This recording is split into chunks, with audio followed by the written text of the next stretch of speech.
breaking news. Please stand by for another C2C World News Now current event.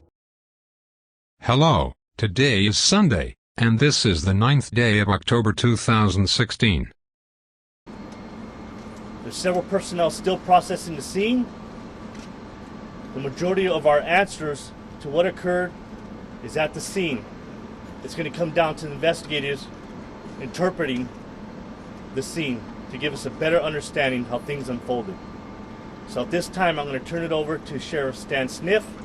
They are the lead investigation agency in this criminal matter.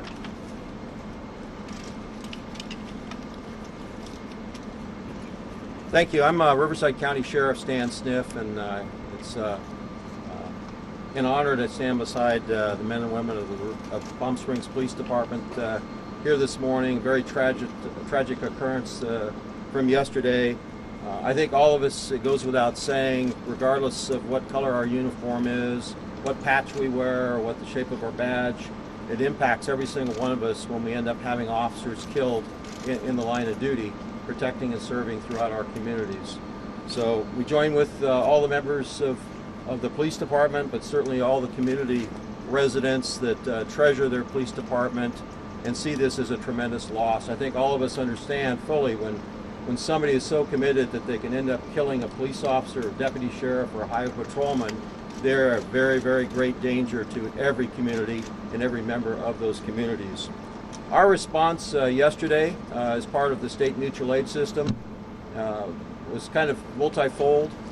In the first phase, our responding officers from your local Palm Desert Sheriff Station, our Cabazon Station up around the corner, up in the San Antonio Pass, immediately sent resources along with the other allied agencies to end up helping Palm Springs Police Department. If you're not familiar with our mutual aid system here in California, we all kind of come to wherever the emergency is and help the agency, big or small, with restoring order or dealing with a crisis at hand. And it could be all type of emergencies, from plane crashes to something as tragic as you saw yesterday. But we all help one another, and even though the Sheriff's Department is a massive agency, we all rely upon that help, including reciprocally when Palm Springs Police Department helps the Riverside County Sheriff's Department and the other allied agencies here that are in the valley. We all work very closely together. And I say that because many times throughout Riverside County, people don't understand how lucky you are here in Riverside County. The 11 great police departments at the Sheriff's Department to serve side by side, Highway Patrol, all of us meet and talk regularly and work almost seamlessly on your behalf. So whether it's another part of the county or in the Coachella Valley here, we all do that, and that's a tribute to your local agencies, because not every community in California, not every county in California is so gifted. That being said, our initial portion of this after the emergency response was to deal with the tactical circumstances. And so the Riverside County Sheriff's Department has a full-time SWAT team. We certainly make it available to other allied agencies. We were requested by Palm Springs, and we sent those resources with all the other umbilical cords to the other resources within the Sheriff's Department that means. Bomb teams, hostage negotiators, whatever. The full weight of the Riverside County Sheriff's Department was behind Chief Reyes of the Palm Springs Police Department. So as you know, that was dealt with last night. We took, shortly after midnight, an individual in custody, John Felix, 26 years of age, of Palm Springs. He was booked earlier this morning, shortly before 7 o'clock in the morning. And at that point, after he was taken into custody, without any further tragedy, we end up then transferring to the other component. That other component within the Sheriff's Department is our centralized homicide unit. Very gifted investigators, and many of you see them in the press accounts. The Sheriff's Department deals typically with 40 to 50 homicides a year, and also a lot of different officer-involved shootings, some of which involve our employees, but many of them involve outside agencies at state, federal, and local level. So they're very, very gifted. They're very, very experienced. They do that stuff pretty much routinely, which is an unfortunate state of affairs in our state of California today. And we'll belabor that component of it, but it seems like a very busy time with crimes and stuff going up. That being said, that component started as soon as the the scene was secured and that person was taken into custody. I have two of the individuals that participate with that. Clearly, the Sheriff's Department is one cog in the criminal justice system, and although we have responsibility for the heavy lift now on the criminal investigation, the reality is we're going to work hand in glove and always do with the District Attorney's Office, and Mike will talk to you a little bit about that component of it. But from here on out, we're pretty much tied at the hip. The DA investigators, the district attorneys that are going to end up prosecuting the case and put it together. And I hope all of you understand, as Chief Reyes underscored at the outset, we're going to be very limited in what we end up talking about, even though we know a lot more behind the scenes, and it's only on the first day afterwards. But our main responsibility now is to take Mr. Felix, present him into the criminal justice system, and hold him accountable for what he did yesterday, killing those two officers in your city, and injuring the other one, and putting all the entire community they lived in at risk. So that is an unfolding process. It'll take some time. There's an enormous amount of detail that the folks that follow me here from the Sheriff's Department will talk to a little bit. But again, we're going to be very, very restricted. Our duty is to end up not damaging that case and putting together the best case possible that the DA can end up getting a conviction for whatever that individual ends up being held accountable to what sanctions or standards on that. So I'm going to be followed by, probably it'll be of interest to you a little bit. He'll talk a little bit about some of the details, certainly not all of them. Part of our problem is we do a lot of specialized techniques and equipment. We're not interested in having that telegraphed to other people that would end up causing harm in our communities. So I hope you'll understand that, but he'll at least talk to some of the salient issues on the SWAT team's response and how they set up, and then ended up getting that individual after a long standoff to surrender to us. And then he'll be followed by Assistant Sheriff Joe Clary, who will talk a little bit to you about some of the details of the investigation and what's going on at this point. Okay.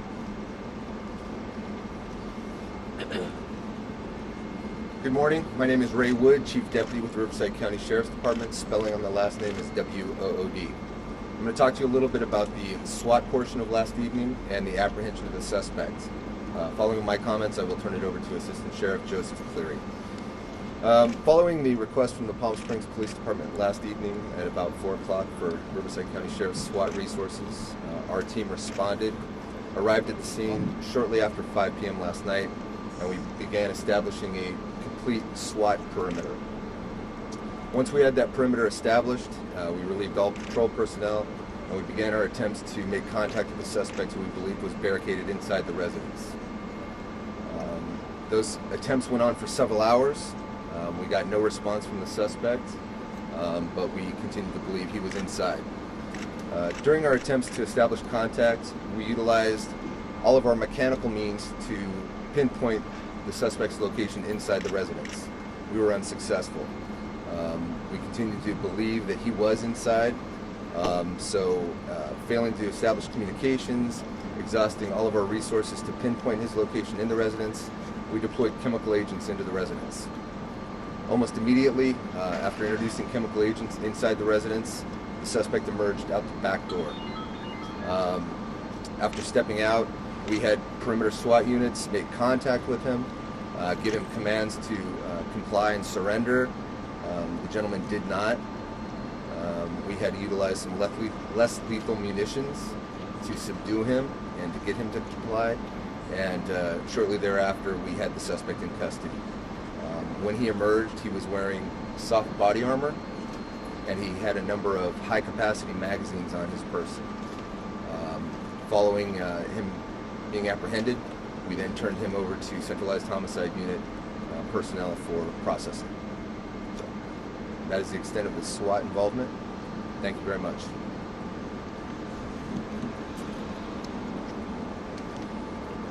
Good morning. I'm Joseph Clary, I'm Assistant Sheriff, and I'm responsible for the field operations for the Sheriff's Department. I wanted to touch a little bit that upon the conclusion of the SWAT operation, our Central Homicide Units moved in and began their criminal investigation of the tragic event that occurred yesterday. As you can imagine, there's a number of avenues that the investigators follow. The location around the scene of the event will probably be restricted for several more hours and could go into the late afternoon. As you can imagine, it was quite a dynamic event going on, and with the tragic result. The other avenue of the investigation will, of course, be dealing with the officers that were involved and other people who had information to share to us, witnesses and otherwise, regarding the circumstances that occurred. In addition to that, the suspect is in our custody. He has been booked in the Riverside County jail system, and he is currently being processed and dealt with by our jail personnel and the homicide detectives. Mr. John Hernandez Felix, as mentioned before, he's a Hispanic male adult. He's about 5 feet 9 inches, 250 pounds. His date of birth is July 24th, 1990, and I believe it was a resident of the location where the event occurred. With that being said, like I mentioned before, and like the sheriff has also mentioned, this investigation from the criminal investigation, so that we can provide all the information necessary to the district attorney for a prosecution of this event and make sure that basically all the stones are uncovered in terms of what happened, will be a lengthy process, and we're not going to be able to get into a whole lot of detail because, quite frankly, we still have people out there trying to get all the information from everybody that's got something that they can share with us. From that standpoint, if any members of the public have information, we included in our press release when the gentleman was arrested last night a contact number for our investigator. Now I'll repeat it real quick here. The primary or lead detective on this investigation is Central Homicide Investigator Loureiro, L-O-U-R-E-I-R-O, and he can be contacted, or a message can be left for him at 760-393-3524. And again, we're looking for all the information we can so we can have a complete picture about what happened, so we can make sure that the next step in the system, the prosecution, has everything they need, for a successful prosecution. And with that, thank you very much.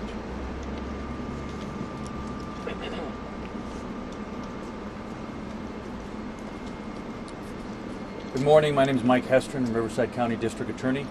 I want to start by saying on behalf of all the men and women of the District Attorney's Office, we stand with Chief Reyes and the Palm Springs Police Department. This loss, this unbearable loss, is a loss to all of us in law enforcement and really all of us in this community. An attack on peace officers doing their job is an attack on all of us. Simple as that. What I'd like to tell you now is that we will be reviewing the evidence as it's been submitted to us by the investigators of the Sheriff's Department, Riverside Sheriff's Department. Monday's a court holiday, so on Tuesday we'll be filing criminal charges based on the evidence that we have right now and based on the most current information of what that evidence contains. We will be filing 2 counts of first-degree murder and at least 2 special circumstances, one being multiple murder and one being murder of a police officer in the line of duty. As you've heard, you can also expect some additional allegations involving gun charges, as we call them. That's what you can expect going forward. Mr. Felix's arraignment will happen either Wednesday or Thursday, where those charges will be read aloud in court. Mr. Felix will have an opportunity at that point to have defense counsel present. And then going forward, because of the special circumstances that we will be filing, Mr. Felix will be eligible for the death penalty. That determination of whether or not we will seek the death penalty will happen very quickly. Within the next 2 to 3 weeks, we will have a meeting at the District Attorney's Office, go over the evidence, go over all of the different factors that we consider, and make that decision as to whether we will seek the death penalty in this case. Is that likely?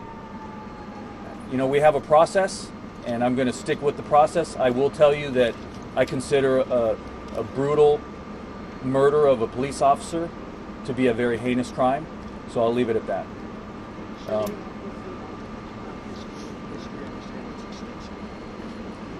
At this time, as Sheriff Stan Sniff mentioned, I'm not going to discuss his criminal history. I know there's information that is out there in the public realm or sphere, and that's I can't control that, but I can't discuss his criminal history at this point because we have to discuss that in court, and so I'm going to leave it at that. Can you at least say Just to verify, is that Mr. Felix? Yes, it is. Yes. Other questions? Is there body cam or dash cam footage that could be available? I'm not going to discuss any particular kinds of evidence at this point. We'll have to hold off on that. How did his parents assist you guys? I'm sorry? How did his dad or mom assist you guys in yesterday? Again, I don't want to characterize the evidence. That's a better question for the homicide investigators. If you'd like, we can have someone else come up about the investigation. Can you tell us how many weapons were involved and if there were other weapons found at the scene? Again, that's a question for the investigators. So maybe I should have one of the investigators come on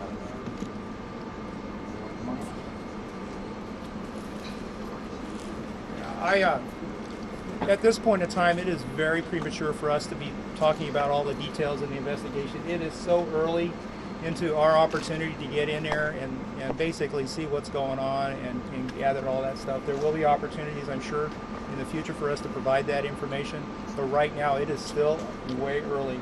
We are still in the front end of this investigation, and I understand the questions, I understand the motivation behind them and the desire to have all that information. But the reality is the situation was resolved. The gentleman that was responsible for this tragic act is in custody, and we were doing everything we can. So at the end of the day, we can provide enough information to the district attorney so we can have a successful prosecution. So we can do what's right with what happened here. So, and I apologize, like I said, we're not really going to get into the details of who did what, who's helping, and the information we provided. The pieces fell into place. We were able to mobilize the resources of basically all the agencies of Riverside County to bring this to a successful resolution given the tragedy that it is. And it will be a little while before we're in a position where it's appropriate for us to talk about the details. So can you tell us with if that, the initial responding officers had any information about who they might be dealing with when they got to that address? Yeah, I don't have that kind of detailed information, so the answer is I don't know. Just for clarity, Generally, can you tell us, with the amount of ammunition, the body armor, would you characterize this as somewhat premeditated? Again, we're talking about the circumstances of the event itself, and I'm not going to talk about those level of details. It's way too premature for that. And I understand your desire to have that information. Can you talk about what extent Mr. Felix was known to the police? Is he a known criminal? Well, as mentioned before, he has a history. So whether those officers knew him or not, I can't answer that. But again, he's not foreign to the justice system. That's for sure. So, just for but clarity, that stuff will come out. You said he had body armor on and magazines. Was he armed when officers used the less lethal to take him down? Was he actually armed with a weapon at that time?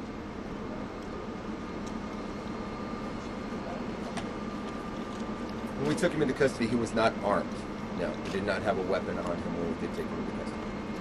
Did you recover a weapon? Though, right? That's correct. That's correct. He did have magazines on his person and body armor. Can you talk about the weapons that you found inside? I don't have that information at this point, and it's too early to talk about specific weapons that may or may not have been used. What kind of body armor did he have?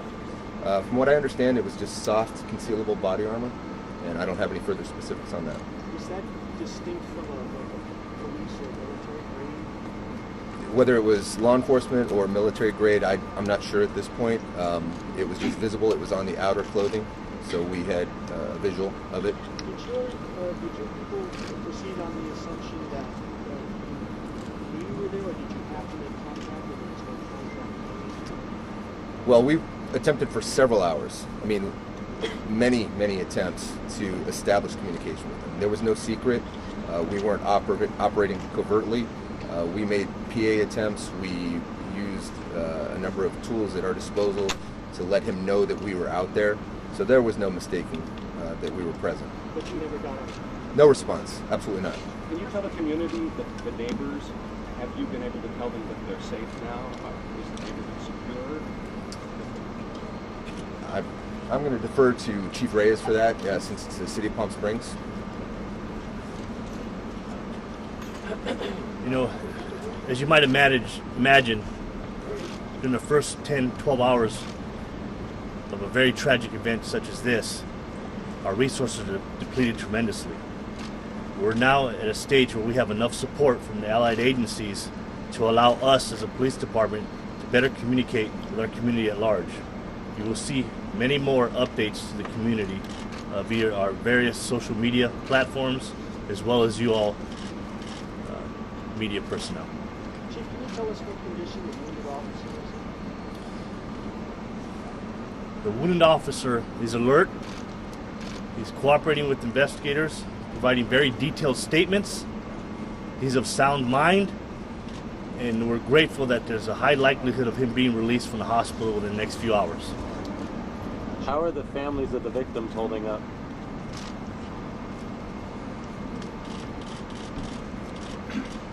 That's a tough question. Everybody has their moment.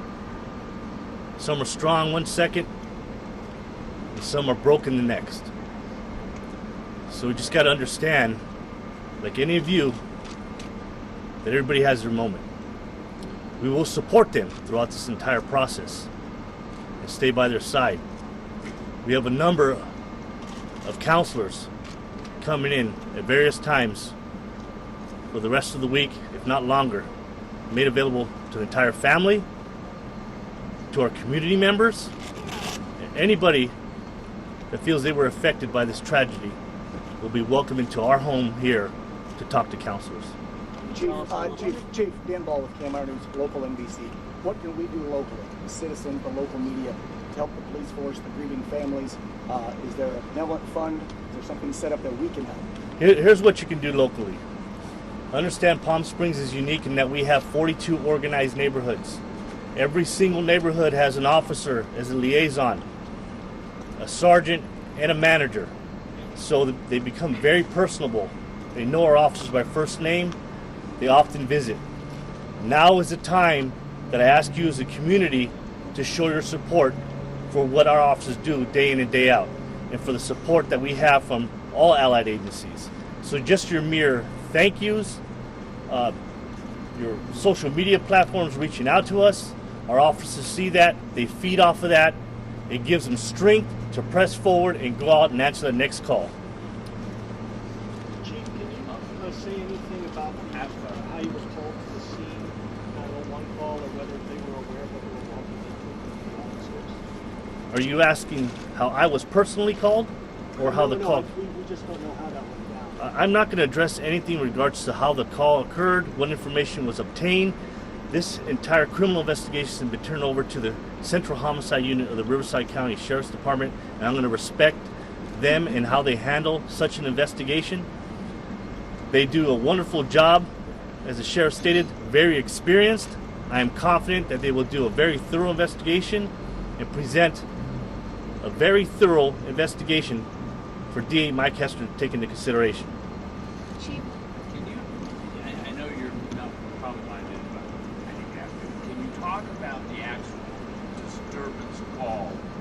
What is that? And it's been said that disturbance calls are one of the most dangerous things that police officers have to do. Is that accurate? It's absolutely accurate, and we're living it now. It was a disturbance call, a family disturbance, which is quite common, and this is the end result. I have two officers that are now looking down on us from above, and our police department is now walking in the footsteps of two additional heroes. Can you paint a picture for us of the nature of his rap sheet? These weren't misdemeanors, and do you think he has gang ties? I'm not going to touch on any of his criminal history at this time. Please respect those wishes. on that note, though, can you confirm that his family, the owners of the home where this incident occurred, had a restraining order out against him? I cannot confirm that at this time. Chief, let's talk about the officers. Chief, can we talk about the officers? Absolutely. Can you tell us something about the officers? You knew them. Let's talk about them. Our officers, again, we're walking in the footsteps of heroes. Gil Vega, scheduled to retire in December of this year. 35-year veteran, pushing a patrol car on the street for all of our community. He extended his career for this year because we called upon him as a training officer. We've hired quite a few new employees, and there was a need for him to step forward as a training officer and extend his career, and he did so willingly. He was working yesterday on a day he's not scheduled to work. He chose to come in on overtime. And that 35-year veteran was the first one walking up to that door in his call for service. Officer Zerebny, a year and a half on the job. You have two extreme ends of the spectrum in terms of officers' careers. One at the tail end and one at the beginning. Very excited officer to learn her new profession. Just gave birth to a baby daughter 4 months ago. Elected to come back to the department early to help out.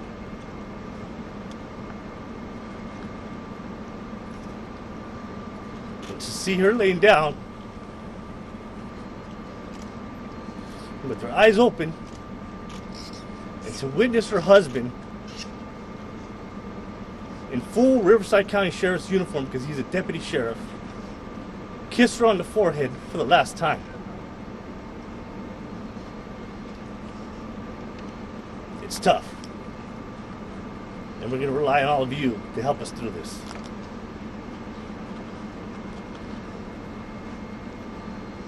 I just want, in closing, you know, Palm Springs has a brand of like no place else.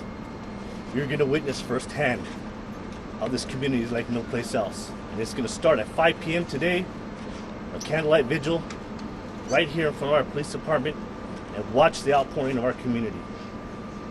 Our community will get us through this. Yes. I was wondering if the suspect admitted guilt or has displayed any signs of remorse. I can't touch on that at all. Sorry. Excuse me, Chief. Is Palm Springs going to be getting assistance to help service the community for the next few days? Like, is other departments going to be helping cover calls? Yes, absolutely. I'm grateful for the chiefs in the valley, actually throughout the county. They have all offered their resources to take over patrol shifts, take over our dispatching, take over assistance in investigations, to free up our personnel to escort family, to escort the officers should be released in the next couple hours, for the procession that may take place at the coroner's office, to the funeral home for our 2 deceased officers. An unbelievable outpouring of resources throughout the state, especially the Coachella Valley. And it just goes back to what the sheriff said. We have a tight family in regards to the executive level of our agencies out here, and we often work together and we step forward and help each other out. And I'm going to close it out with that, and I thank you for your support, and we look forward to those of you who want to join us at 5 p.m. right here in front of our police department. Thank you.